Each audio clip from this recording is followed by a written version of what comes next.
Sorry, Mr. 500 save percentage himself. Because yesterday we did already make a video talking about the Edmonton Oilers and Stu Skinner. But today, because the Oilers have an off day, they're one of the only teams that actually doesn't have a game today, it allows us to make our later video talking about the Oilers and what actually is being discussed about this team, about this guy, and whether or not a name like Jordan Binnington is heading over to Edmonton sometime soon. Now, this all came to us via a post made by Nick Kyprios on Sportsnet.ca. We did talk about this same trade list. It was indicated in this video. It was Kipper's newest trade board, which included names like Kiefer Sherwood and Elias Pettersson, and of course, Jordan Binnington of the St. Louis Blues. But what's written about Binnington is quite intriguing. Take a look at this. Binnington has one more season on his contract, and the sense is he won't be part of any retool that the Blues might undergo. The strongest speculation ties Binnington to Edmonton, and that the Oilers are also seeing if they can get a D-man out of St. Louis at the same time.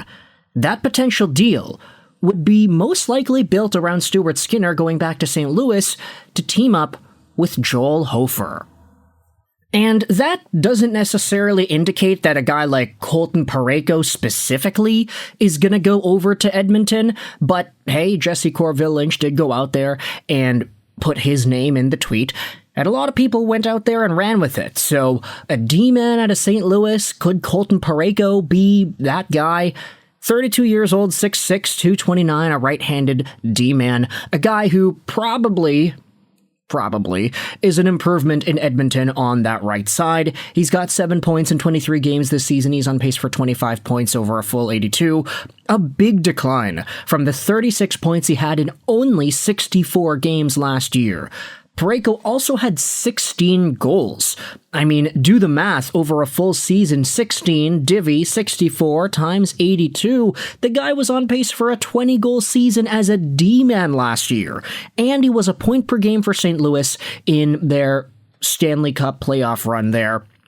So obviously, Colton Parayko still does have some value. There's a reason he's making $6.5 million a year, and there's a reason that contract goes on till 2030. Honestly, with Darnell Nurse making 9, you can say that 6.5 is quite the bargain for a guy who is as skilled, talented, and as much of a brick wall as Colton Parayko is and can be. But let's continue with some of the other conversations here. Oil Freak went out there and said this on Twitter. Friedman, Kyprios, and others are confirming the Oilers are talking to the Blues about a deal involving Binnington and the D-man for Skinner and a D-man. It sounds like it could be Parayko for Bouchard. Would you do it? Now, let's just go out there and say this, set the record for Mr. Oil Freak over here. I don't believe that it was said by anybody that Bouchard was going to be in the deal. But I'll bite to make a point, Kevin McCurdy goes out there and says. If you trade Bouchard for basically anyone but Makar, we probably should just start the rebuild, because he's the only guy, basically, that can get us out of our own zone right now.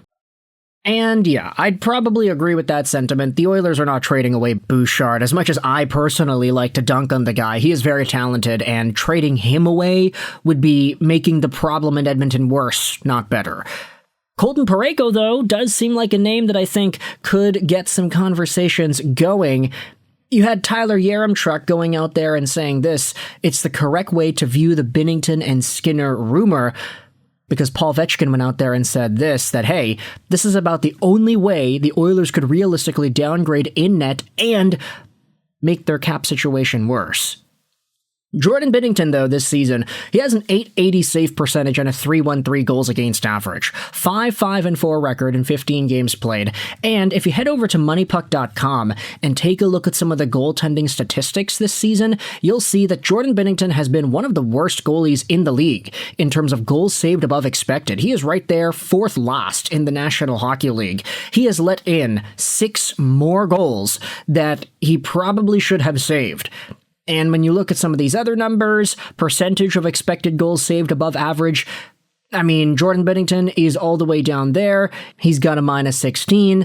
And really, I mean, Expected goals against average, it's not like he's being given a pretty high workload either. You look at some of these numbers and you'll see that, hey, expected goals against average, Jordan Binnington is down there at 14th in the NHL, so he's not getting a huge, crazy volume of chances coming his way. He's just not saving them.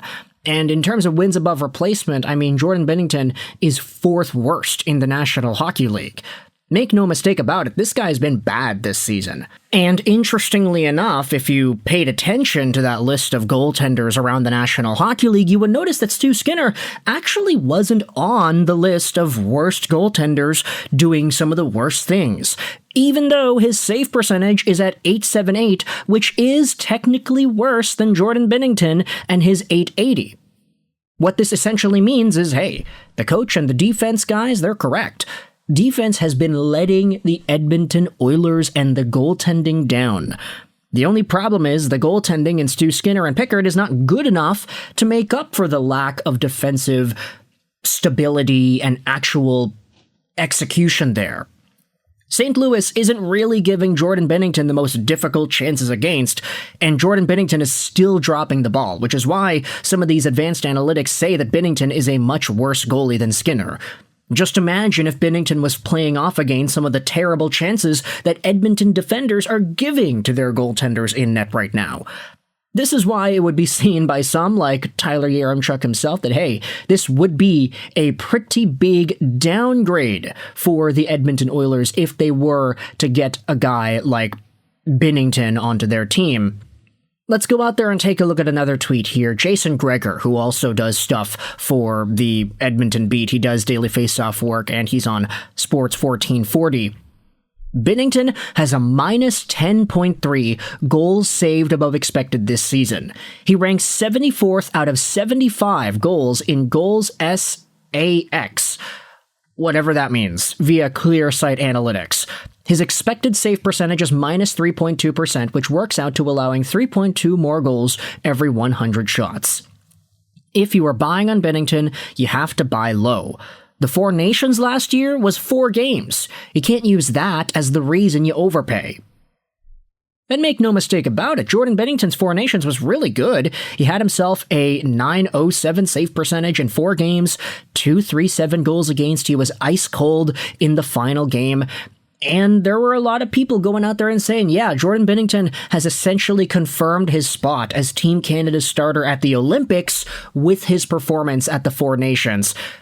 But now it's like, man, the guy is one of the worst goalies in the league this year. The Olympics is coming up in just a few months over here. Is he going to be Team Canada's guy? Does Scott Wedgwood get a look instead? Now you have numbers going out there and talking about how Jordan Binnington is one of the worst goaltenders in the NHL, if not the worst. Rono Hockey went out there and said that Binnington is 3rd overall in terms of being bad. Stu Skinner is 54th.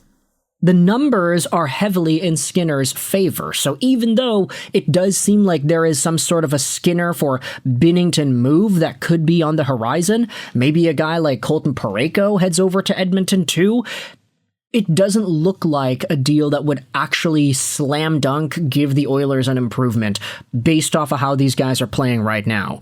Now, I'd say reputation-wise, Binnington has a much better reputation than Skinner does. He also has had much better seasons recently compared to Stu Skinner.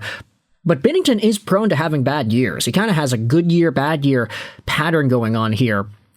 910 save percentage in 2021, 901 in 2022, 894 in 2023, 913 in 2024, 900 in 2025, and 880 in 2026. So he has been exhibiting this good, bad thing going on. It's like Jekyll and Hyde. So if the Oilers would be banking on Binnington, Binner, if you may, to improve this season, then maybe they're the team to get it done, although I don't really believe it, because they have been leaking chances in their own right, so I'm not really too sure if that's actually a possibility here. Either way, I want you to let me know your thoughts in the comment section below. How do you feel about these ideas here of the Edmonton Oilers potentially acquiring Jordan Binnington in a trade for Skinner? Thoughts in the comments as to how you feel about this. I hope you enjoyed this video. Sign on, and bye.